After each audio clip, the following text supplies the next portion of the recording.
বিসমিল্লাহির রহমানির রহিম। আসসালামু আলাইকুম ওয়া রাহমাতুল্লাহি ওয়া বারাকাতুহু। প্রিয় বন্ধুরা, আশা করি আপনারা সবাই ভালো আছেন, সুস্থ আছেন। আলহামদুলিল্লাহ, আমিও ভালো আছি।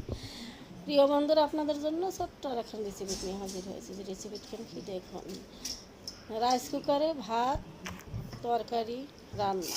যেমন আমি ভাত রান্না করবো, মুরগির গোশ রান্না করবো। ভাত আমি চালটা সুন্দর করে পরিষ্কার করে ধুয়ে নিয়েছি। এবার আমি বাটির মধ্যে দিয়েছি।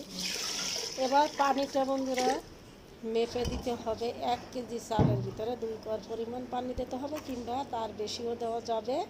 যেহেতু বসা ভাত, সেই জন্য পানিটা একটু কমই দিতে হবে, হিসাব করে দিতে হবে।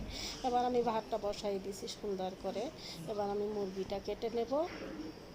তো বন্ধুরা দেখুন, আমি মুরগিটা কেটে নেব। এর ভিতরে আমার একটা গাছ আছে, থাই সবেদা গাছ। সেই গাছটা আমি একটু পানি দেব। গাছটা লাগানোর পরেই গাছটা হয়ে গেছে, গাছে ফুল এসছে, অনেক সুন্দর দেখাচ্ছে। হ্যাঁ বন্ধুরা, আমি পানি দিয়ে দিচ্ছি। পানি দিয়ে দেখি আমাদের আশেপাশে অনেক বারান্দায় গাছ আছে সবার। আমারও 2-1টা গাছ আছে, এখানে একটাই থাই সবেদা গাছ।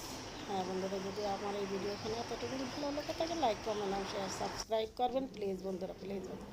পাশের বেল বাটনটি অন করে দেবেন, যাতে এভাবে নতুন নতুন ভিডিও পেতে পারেন আপনারা সবার আগে। এবার দেখুন আমার ভাতটা হয়ে গেছে, আমি ভাতটা নামিয়ে ফেলবো।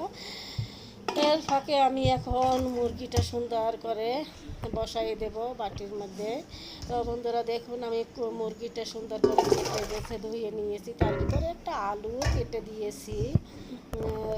দেখুন, আলুটাও সুন্দর করে ধুয়ে নিয়েছি। এর ভিতরে আমি এখন সব রকমের মশলা দিয়ে বসাইয়ে দেবো, যেমন করে সাধারণভাবে ঘরোয়া রান্না করে সেইভাবেই। কিন্তু এখানে একটু কষানো যাবে না, একবারে বসাই দিতে হবে।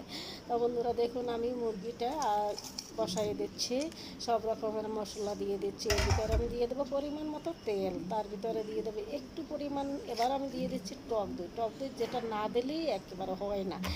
টক দই দিয়ে দিচ্ছি। এর ভিতরে পরিমাণ মতো তেল দিয়ে দেবো। এর ভিতরে দিয়ে দেবো সামান্য একটু পরিমাণ পানি।